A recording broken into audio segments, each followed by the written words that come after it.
Welcome to Season 13 of the Prosthetics and Orthotics Podcast.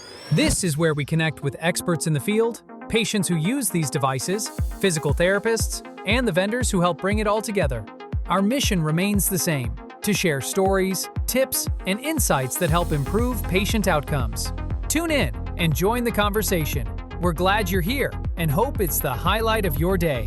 My name is Joris Beals, and welcome to another edition of the Prosthetics and Orthotics Podcast with Brent Wright. How you doing, Brent? Hey, Joris. I'm doing well, man. You would never believe it. I picked up another color machine. Oh, wow. Very good. Very good. How many machines do you have right now? So that will be our third color machine. And here's what's crazy about that. You know, a lot of people are not using their color machines to their full potential or what have you. So I've actually gotten a few emails like, hey, do you want any more of them? And so that's kind of neat. So I know that some are in the pipeline. But the other thing is that people are super interested in color, and they are finding out that they can do some production of color parts so they don't have to either injection mold them, hand paint them, what have you. And so I've actually had a couple, just from that one post, I had a couple people reach out for some business stuff of like, hey, do you think you can run some production parts for us in color? And I was like, okay, well, that's neat. All right, awesome, dude. Well, good luck to you picking up on that and then continuing to build your color inventory and stuff like that. And awesome, dude. Awesome. And so who's on the show today? So I'm really excited to have Molly McCoy on the show today. She just was promoted. So her an official title is Director of Clinical and Scientific Affairs for Hanger Clinic. Molly is a certified prosthetist orthotist, but has taken a path into the research side, but then even some of the paperwork, reimbursement, legislative, the back end of stuff that there's not a lot of thank you for, but it is so necessary to move our profession forward. So I'm really excited to dive into some of that with Molly, and I think you'll really enjoy that aspect too, because it won't be necessarily the technical like stuff that we usually do, but it's the important stuff of like, how do we get paid for some of this stuff? How do we do research? How do we make sure this stuff is safe for patients? And so I think that'll be really exciting. Super cool. Sounds really good. So welcome to the show, Molly. Hi. And yeah, so first off, like we'd like to know, how did you get involved with the OMP? Super easy story. In high school, I decided I was going to go to college. So I went to the library and there was a set of encyclopedias of jobs, a career encyclopedia set. And the middle one was P. And I pulled it out and opened it up to the middle part of P. And it said prosthetics. And I said, wow, that looks really cool. That's it. That is the easiest. Some people on the show have like the weirdest, super longest story. This is like literally the most direct path into the industry we've heard so far, I think. Yeah. And what kind of path have you followed since you've been in the industry? So, Brent did so you did a little bit more on the research and that kind of side? Yeah. So oddly, after that happened and I started looking into what it would take to be a prosthetist, my uncle, because I live in the Pacific Northwest, was a logger and had a logging accident and actually had an amputation. So about 2 years later, he and I were talking and he said, why don't you come down here and see what we do where I work? Because after his accident, he became technician. And so I went down to see what he does and kind of hang out with him for the day. And someone told me while I was there that it wasn't a great job for girls. And so girls really are better suited for the front office work. And this is a long time ago, but I hope so, because that doesn't sound really good. Yeah. Okay. No, it's not the way I've heard it work now, but this was a while ago. I'm not that young. So of course I said, okay, then I'm going to do it. So then I came back up to Seattle and opened up the phone book and started calling every single P&O shop that I could find and asking if I could get a job or volunteer or whatever. And someone, very small shop, one practitioner, one office person, one tech kind of shop, said, sure, you can clean the plaster traps. So I started working there and going to school at the same time and stayed at that tiny little shop all the way through college. And I did every single job you could do there. I was basically just the catch-all. If no one else was going to do it, I was doing it.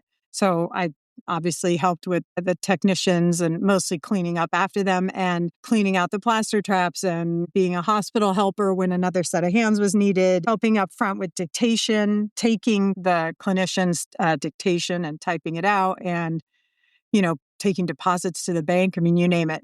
And I did that for probably 6 years while I got an AA degree, which took me a little longer than most. Okay. And then, so, and would you recommend something like that? Would you, because a lot of people now will go straight to college and then find out what the job is, after they spend a couple of years studying towards it. I mean, would you recommend a certain kind of thing, kind of doing some kind of internship, kind of helping hand helper type of job to just figure out what it is these people do all day? Absolutely. If you can get it. I would also say, because a lot of smaller shops, even now they can't really afford to pay someone, much money to do that kind of, I'm learning and you're getting some cheap labor out of it. That's kind of hard sometimes, but in my opinion, it's absolutely worth it to volunteer that time. I would say, if you can't find a paid physician to do that, it is not a waste to just go in and offer to do any job that everybody else doesn't want to do. Because, you learn what it really is. You see the work happening. You get to overhear what people are talking about. It's just, an excellent way to learn about P&O for real. And I would Okay, say cool. the smaller the shop, the better if you can, because really that's the one where everybody is all hands on deck all the time, usually. Okay, that's cool. And then, but you also later on worked in kind of much more larger, kind of more hospital, more kind of focused organizations. That's very different, right? Yeah, for sure. So then when I started at University of Washington in the P&O program, we used to have this opportunity up here where we would be helping hands for the hospital on call for the level 1 trauma center up here, Harborview Medical Center. And that was also an amazing education. So while in school, I was also, about once a month, I was on call to go and do halos in the ER, to do up here at that time.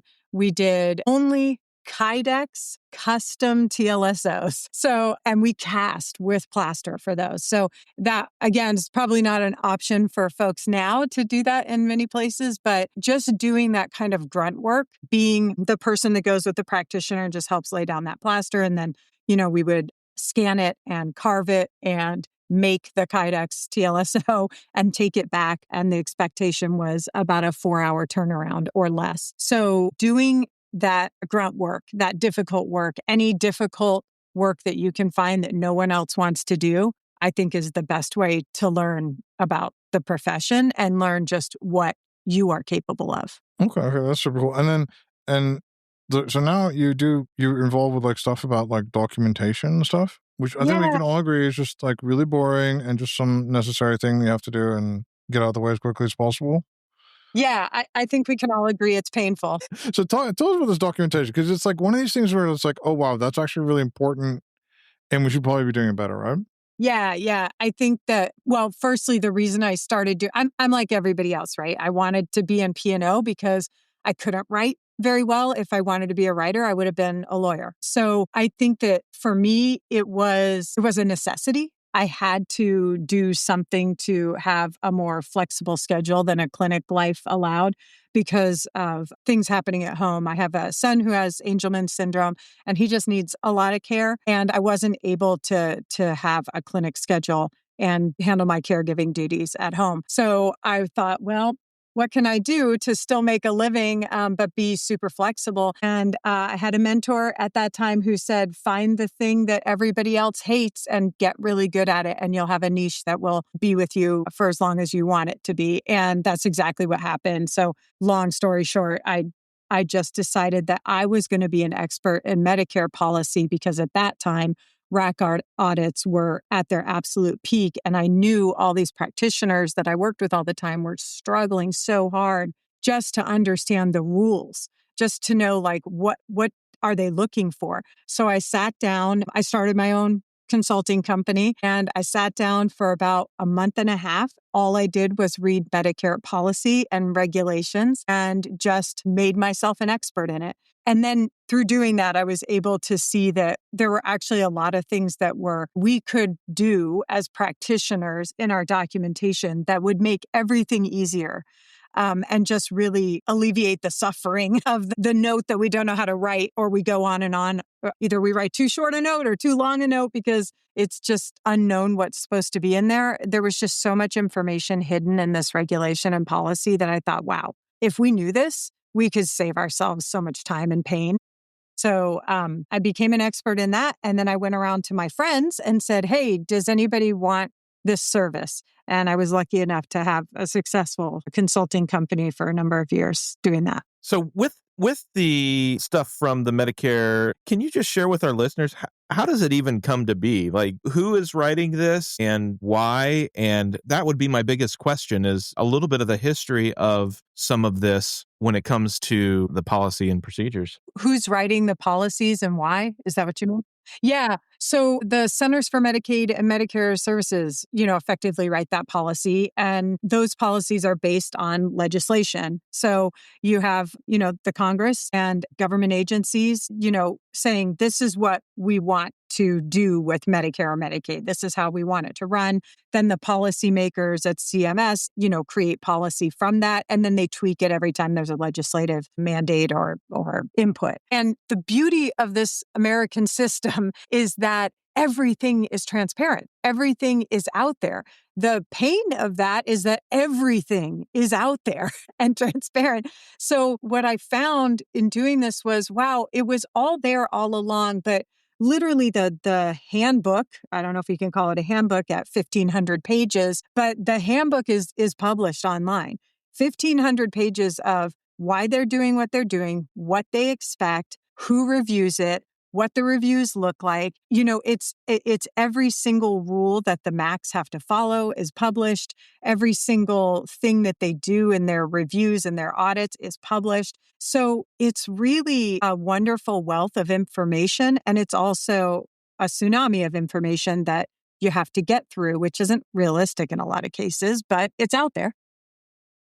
But okay, so tell us a little bit, like, of the things that a lot more than just your average person in this industry, let's say. What are some things that people should be paying more attention to, or things that you think would be really beneficial if people focus more on the knowledge part of things? Yeah, I think for clinicians, right? So most of the policy information out there is procedural, and that's going to be the admin side of things. Here's the rule, here's how you write it, here's how you put it through. Those kind of rules and regs that is for the admin side of the house with P&O should stay over there, and we have experts for that, right? But for clinicians, you want to dig through that policy and find only the tidbits that are useful to you, and then let go of the rest of it. You have people that do that, in your practices. So don't get involved in that. We have too much to deal with on the other side of things for clinicians to, I think, get really deep into policy. But for the highlights as a clinician, you really want to be aware that what our notes can do, basically. So there was some policy, some legislation passed that made our notes medical record. I'm sure everybody knows that. And what that effectively means every day in practice for a clinician is your note is now elevated and can serve a bigger purpose if you write it in a way that allows it to do that. So our notes really have to explain medical necessity, especially for a Medicare patient, in terms of what is the medical problem this person's dealing with and how is what you're going to provide addressing that in whole or in part. So the first step to that is knowing what the medical problems are. Step one for a clinician working with someone who has Medicare or Medicaid is to get a doctor's note, a general doctor's note, just understand how healthy or not healthy this person is at a high level, and then make sure that whatever you're providing helps to address some of those medical problems. Then you're in sync and you've got what you need, and you don't have to rely as much on the physician to fill in the gaps.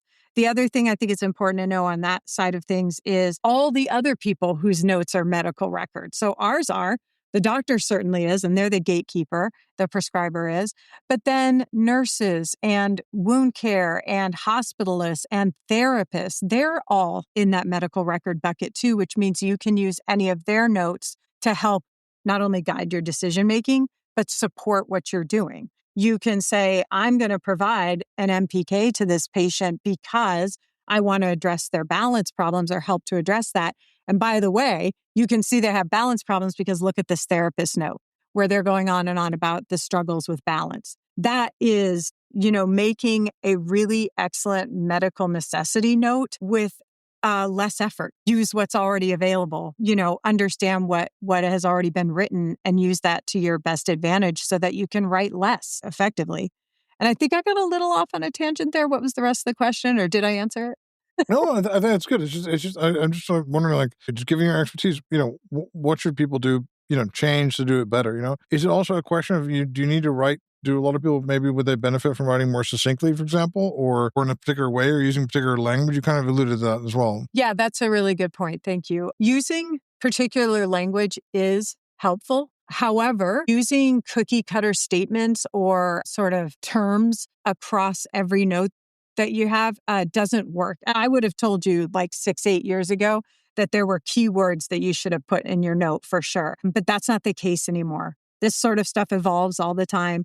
And where we've evolved to right now is you really want to address the person, their need, and the results you expect when you provide that device. If that's in your note, you are going to be 90 to 100% of the way to what you need to get coverage for that device, whether that's commercial or Medicare, Medicaid. But the key there is to focus on the person. You want to talk about the human in front of you, not the component or the device that you're dealing with, which sounds really simplistic, but it's actually a really hard mental switch. Do you really one other literally see thing that people I'm- talking about like the AFO or like this super cool AFO robot device rather than, Bob who has problems getting to work? Is that really what happens a lot? Yeah, that's absolutely standard. And there's a reason for that. It's not because, obviously I think we can generally say that as P&O people, we're gadget people. So of course we like the gadgets. We want to talk about the gadgets, but it's more than that. From what I see, it's a lot that we understand the device at a super deep level. We understand the biomechanics of it, the reason we're doing it, all the different components. We get that. What we don't often get, and not because we don't want to understand that as clinicians, but mostly because we don't have that. Usually our workflows end up where we don't have the information up front. What we don't typically understand is the patient. We don't know if this person is terminally ill. We don't know if this person is on medication that would cause balance issues. We don't know if this person has had a couple strokes that were mild but affected their ability to process information. This is typically not the data that we have when we're making the decision about the device and when we're writing up the justifications for it. But we do know about the device itself. So it just happens that your note ends up being more about the thing and less about the person, often because of the information that you have available to make the choices that you're making. Does it also matter, like, when you write the note? I could be tempting to just put that off. That's probably what I would do, honestly. Put it off until I have to or something in the middle of the night or something. Should you sit down right when the person leaves? Because that's also tempting. Like, oh, no, I got to I have a next appointment right there waiting. Is there a right moment to do this or right technique, let's say? I'd go one step further. Don't just write it, as soon as the person leaves. Write it while they're sitting in the room with you. If you have the option to record, transcribe, whatever, write the note while the person's sitting in front of you, that's going to be the best note you can write because it will capture the collaboration between you and the patient.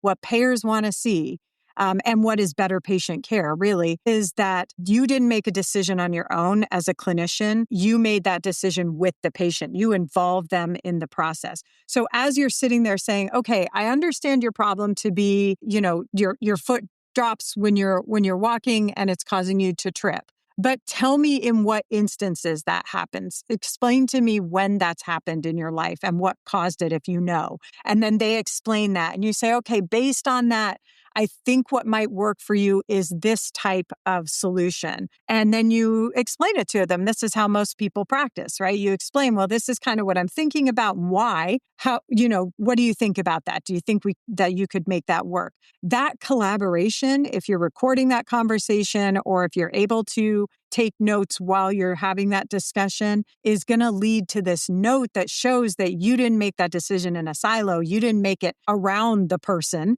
You made it with them. That's an amazing note, and that will support payment. Okay, that's cool. And if you see like payment getting rejected or something like for a procedural reason, Is it because the notes are too brief, or like they're not personal enough, or people leave, certain things out, or it just seems like there's no logical story to it? What are the reasons why these things get rejected a lot? Yes. Okay, yes is good. All of the above. Molly, I did have a question for you. You were describing the handbook, 1,500 pages, and it's all transparent, so to speak. What do you feel the role of AI and some of that to help summarize some of it, to understand some of it, to inform maybe better notes? Is there a role here for O&P? Yeah, that's a really good question and framing of it, because I believe AI does have a place, as we've talked about before.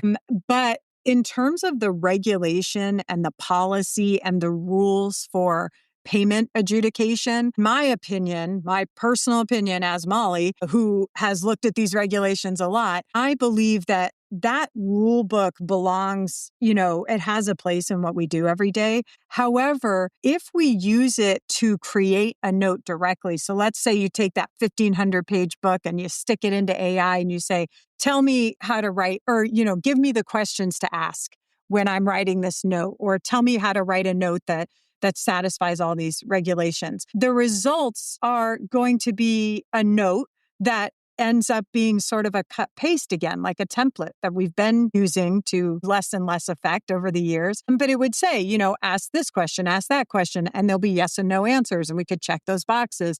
And then technically you would have all the regulations met. However, the beauty and the curse of those regulations is that they're written in a way to have a lot of gray area. That's great for us because it means that we have a lot of leeway in how we explain what we're doing and why we're doing it and how it improves this person's health or function. If we just write a note based on the regulations and the rules around payment adjudication, then it would be very easy to remove that gray area and just turn everything into a form. And then we are ending up in the situation that we see people like wheelchair technicians are in now. So back in the day, you could get a certification to make custom wheelchairs and to be a wheelchair technician. And then, or I can't remember what it's called. Maybe you guys know accredited or something wheelchair specialist, or they had some title, but you could do that to make your living. And you would explain that I'm making this custom device. It's customized in these ways, blah, blah, blah. Well, they didn't give those clinical details. They didn't exploit that part of the policy that allowed them to show their clinical expertise and why their knowledge was important in the creation of this device. And over a few years, that was removed. And now physical therapists have a form that they use. They make the decisions about what type of wheelchair components are going to be used for that patient. They fill out a checkbox form. The doctor signs it off. And that wheelchair technician just needs to do what they're told. They are just going to fill that list of components, stick it together, and hand it over to a therapist.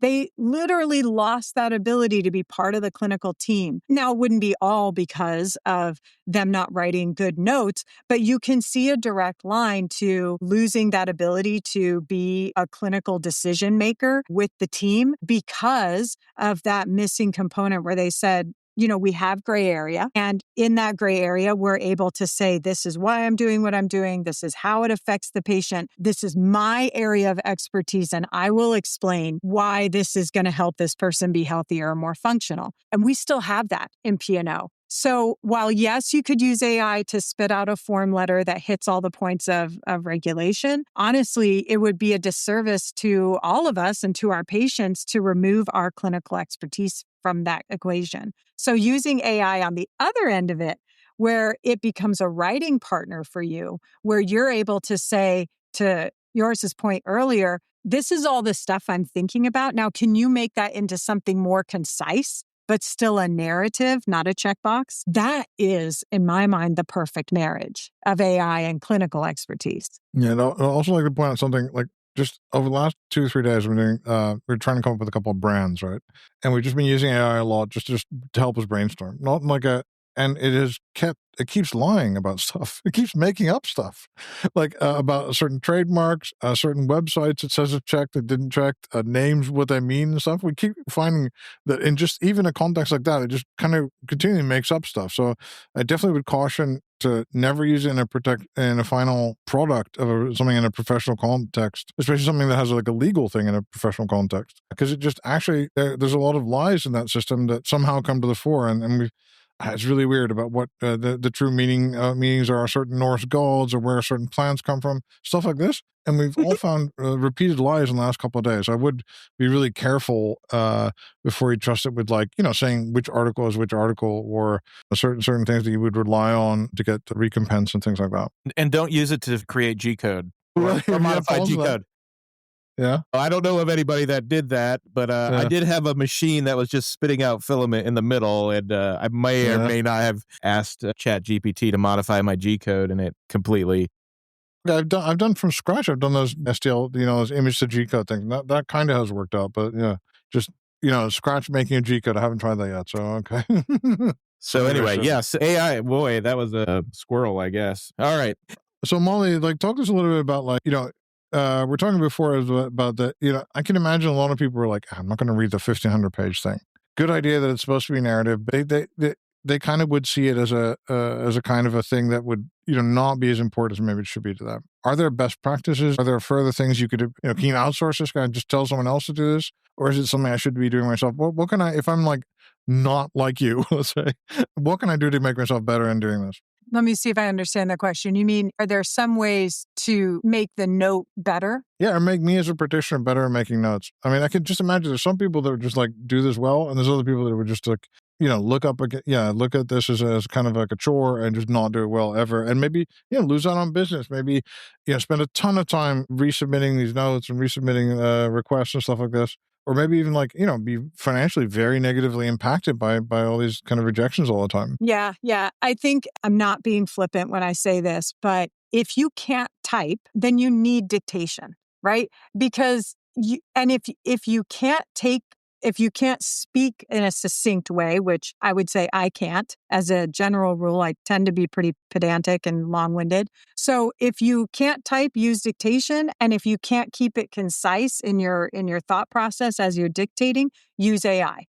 Right. So you're the worse you are at creating a note that works and keeps you from having to rewrite or have these denials over and over, the more tools you should be using to help you do that. If it's really bad and you can't seem to get the ideas out there and it's really hard to articulate what you're doing and why you're doing it, then it behooves you to spend a little money in that area and maybe have a human scribe with you. Maybe have someone with you in the room that you can train up that will ask you the questions and draw the answers out of you. But, when you're being impacted negatively financially, you really have to take a step back and say, I probably need to make an investment in this area because frankly, notes and communication of our clinical rationale is all we're here for. Right. And anybody, again, speaking as a prosthetist who's been doing this for almost 30 years, and I love it dearly, anyone can put the parts together. Whether they put it together right or not is a different story. But our clinical expertise comes in how we take the patient's situation and turn it into something that improves that situation. It's the processing, it's the thinking about it, it's the understanding the biomechanics, but breaking it down in a way that a patient and a doctor and a therapist who aren't familiar with prosthetics, how they can understand why this thing is important and how it does what it does. And if we can't do that, then the investment to help us do that better is worth every penny. And a lot of us can't. Again, I use AI too, and it's because I tend to be long-winded, if you haven't noticed. It's because I have a hard time, just getting it down to the fine points and just getting it down to the relevant segments. But I don't think you need the policy to do that. I think the main goal is just to say what is important to the patient, explain how it's going to make this person better, and explain what the result is that you expect. and then follow that up. Is it a reasonable expectation too? Like if, let's just say I'm using AI on my side, is it reasonable to assume that AI is being used on the authorization and insurance side? Yes. Again, the transparency that we have in these federal agencies and institutions is amazing. They've already told us that. If you look in those regulations and policies on page, 797.AC3 or whatever it is, you will see that they've said we would encourage Max and other, so that's the Medicare administrative contractor, right? The people that actually process the claims. We would encourage them to employ things like natural language processing and other AI assisted or algorithmic services or software to process these claims. We know that they do it for claims. Now, I don't have anything that says specifically, just to be clear, that prosthetics and orthotics claims or notes are specifically being processed by AI tools, but there's no reason to think that if they're using it in every other space, they aren't using it for ours too. And you're right. I think that's really important, that if they're ramping up their capability by using an assist like AI, it just makes sense for us to also do that. Okay, that's cool. And beyond that, what do you think of this? Like, everybody always complains. We always get Patricia stuff complaining about regulations, about things. Is that really useful? Should you see it in kind of like a more cooperative light, or should you just is there a mindset change that we could do, or do we need to bring the whole system down because it's not, it's evil? Yes.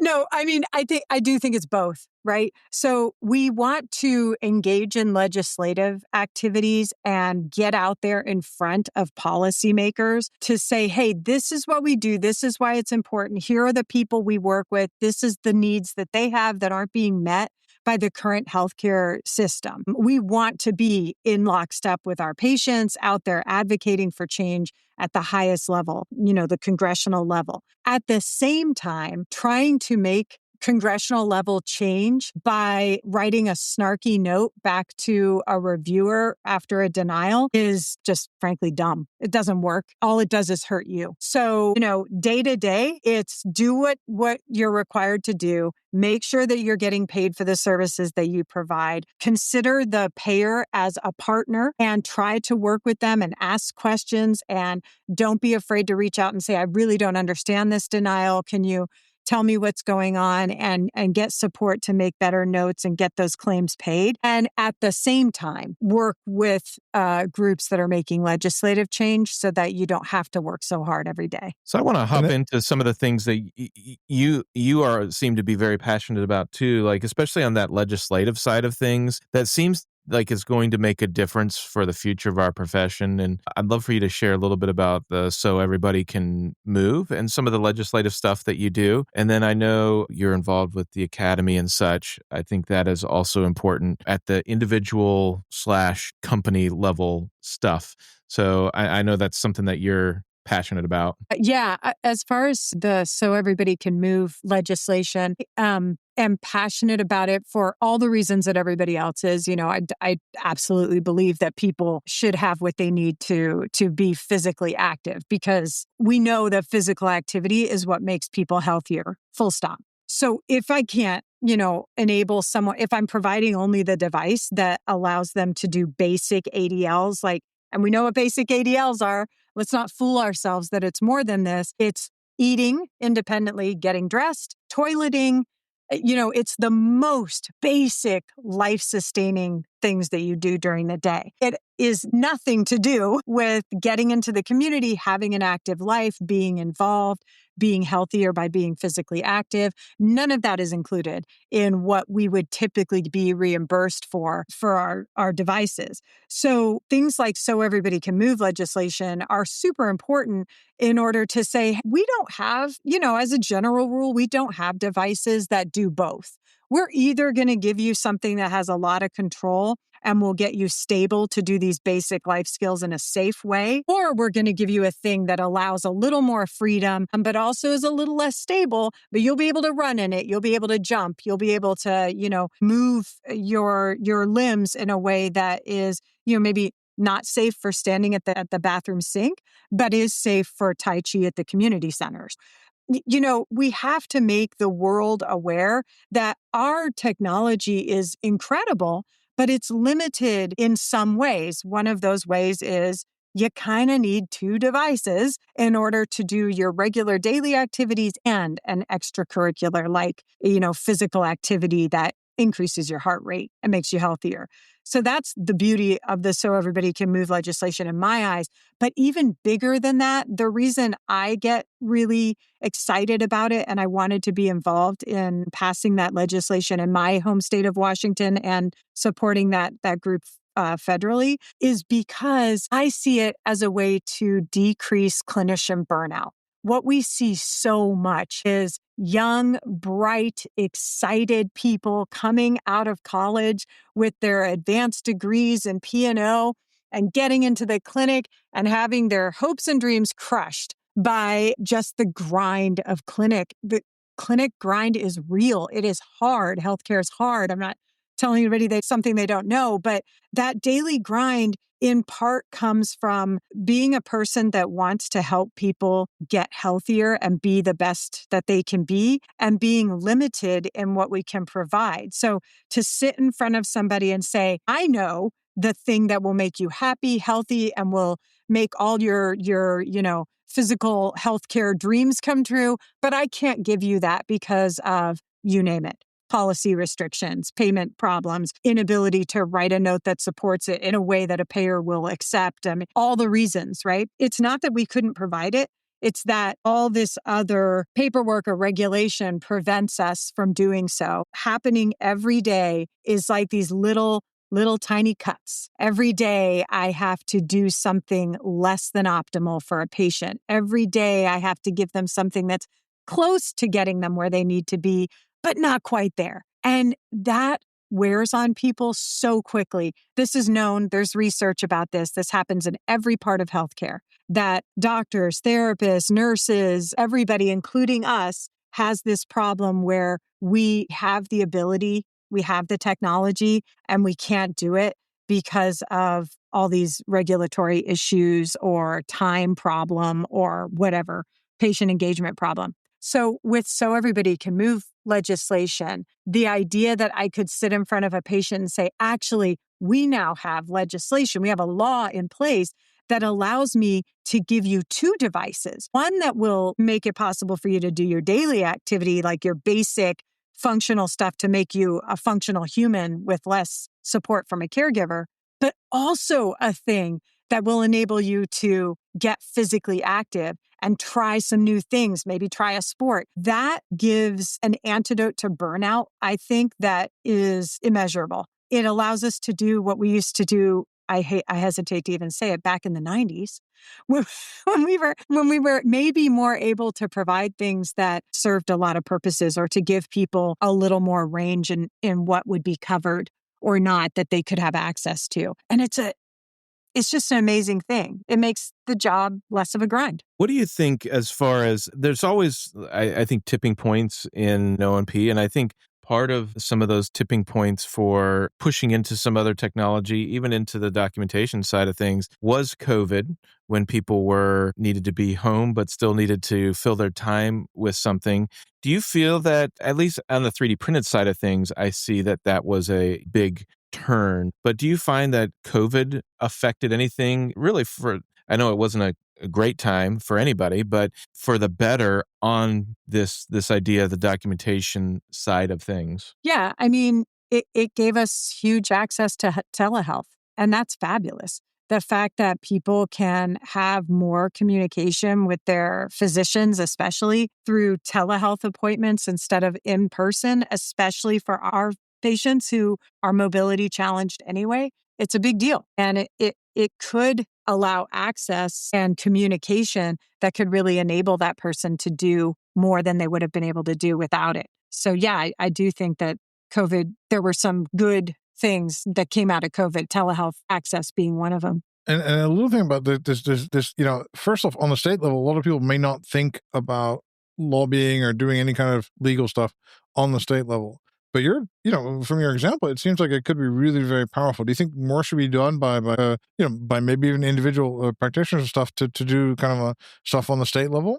I mean, yes, we could all do more there, but I think, well, I know what I hear from practitioners all the time, and I'm sensitive to is I don't have time for that. I don't even have time to see all the patients I need to see. I don't have time to get the hospital work done. I don't have time to write the note that's going to work. This, again, is where I would say that when you look at your practice and you see where the time suck is, it's worth your time and effort to invest in some supportive tool there, whether it's a person or an AI or whatever it is, dictation, whatever. If documentation is preventing you from having time to do the other parts of the practice that need to happen, along with working on legislation and interfacing with your lawmakers in your state to help them understand what you do and why it's important, then the investment is absolutely worth it. The cost of engaging a tool to help you with those things is absolutely worth it. So it's both and. Yes, everybody should be more involved in legislation. Everybody should be more involved in telling lawmakers what we do and why it's important again. But also, you can't just add that to your plate. You've got to unweight somewhere else. And so that's where it takes some creativity in how you look at your practice and where you'll be able to make investments that make a difference. Legislation works quicker than people think. Okay. And another thing, I think, I'm glad you addressed this burnout issue because, like, there's always like magically not enough people in OMP, but there are a lot of people starting out. I mean, how big is this burnout problem? Do you know how to quantify it? Has anyone like really successfully seen, how important this is or how bad it is for the industry? I don't know of any numbers. They're probably out there. I haven't seen them. I personally, as a female in the field, have this sort of, draw to other female practitioners. So just my own experience is I reach out to young female practitioners all the time and say, hey, how are you going to balance, if you want to have a family, how are you going to balance that with clinic? If you want to pursue a higher degree after this one, how are you going to balance that with clinic? Like helping people think ahead about how that's going to work instead of just falling into it and then finding that they've burnt out has led me to the conclusion that, quote unquote, a lot of people are burning out and leaving the field. And there's a million reasons for it. The ones that I see the most, again, are more female focused. So it often, what I hear from folks I'm supporting or teaming up with is I had a child and I couldn't do, shared work. I couldn't do a job share to make it possible for me to be a mom and a practitioner. Or I have a sick parent and I have to take care of that sick parent and I need more flexibility in clinic and I couldn't make that happen. Or I'm just tired all the time because I've got other draws on my time and energy and I can't manage the, weight of clinic along with all those other things. So I think it's a huge problem. I don't know any numbers specifically that are out there, but we do know that in healthcare overall, the burnout rate, again, I don't know the exact numbers, but I know that when I've looked it up for physicians and nurses and therapists, it was jaw-dropping. The number of people that are leaving healthcare because they just can't handle that and they're burning out. It's a problem. Yeah, and I think it's also great that well, another thing, like a bad thing usually is like, especially for women in that position, like, there usually aren't that a lot of like good part-time jobs to take or something like that. I know that the women I know, like they took, basically a step back. So they were working, but at a much lower level, or they couldn't work for a number of years, which is of course very detrimental, I think.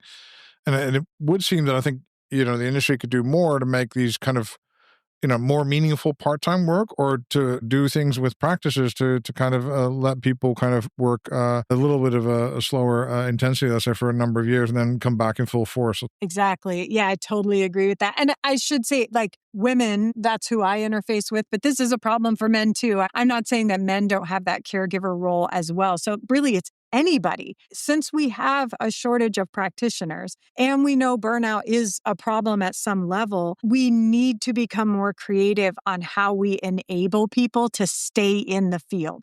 And exactly agree with that if someone comes to you and says, I need more flexibility, I need different hours, I need some other kind of way to balance this out, we are absolutely doing the field and our own practices a disservice if we don't get creative and find a way.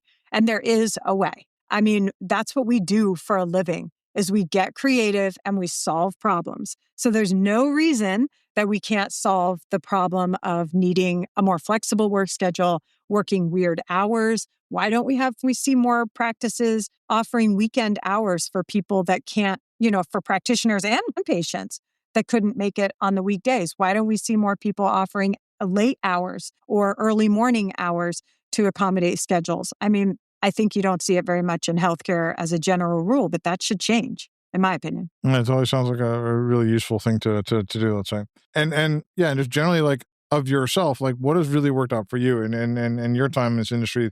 Like, I think it's interesting you designed your own job. I think that's a really cool idea, right?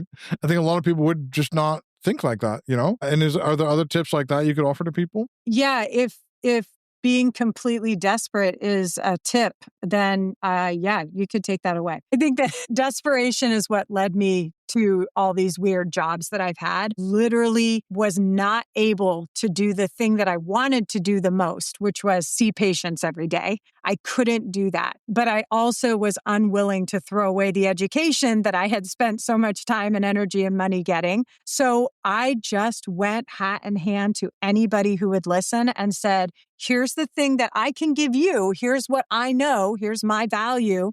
And here are my limitations. I also have these limitations. Let's talk about this. And I was rejected, like everybody. I was rejected more times than accepted with those ideas. There was so much no before there was a yes. And I know that's a trope. I know people say that all the time, but you just, if you need flexibility, if you need something different, you really have to be willing to work with people. Maybe you're going to take a pay cut. Maybe you're going to limit your hours or do some weird job that nobody else likes. You've got to be able to be open to that, at least for a time, or you're not going to have those opportunities. So I think it's just super important that people don't get stuck on that linear pathway thinking I've got to always be moving up the ladder. I've got to always be making more money year over year. I always say this when I'm talking to groups about a career path is I graphed it out. I have taken more reductions in pay over my career than I have increases in pay. Very literally, I would go up the ladder, make some money, and then something would happen and I'd have to do some weird job that I took a serious pay cut for. But in the end, the trend line is up. It's just that it took, many, many years to do that because I was willing to take a pay cut. I was willing to work a weird job that nobody else wanted. And I think that you can always come back to the things that fill you up, or you can turn the weird job into something really cool if you are open to it, and it's worth it. All right, Molly, that's a really wonderful note to end on. I think it's really wonderful that you took time to be with us today. Thank you guys very much. And thank you for being here as well, Brent. Well, this was great. And thank you to Molly for pushing in the directions and for not only the legislative stuff, but the paperwork side of things. I know it's thankless. So thank you for doing that and encouraging others along the way to do the same. Awesome. And thank you very much for listening. Have a great day. And thank you for listening to the Prosthetics and Orthotics podcast.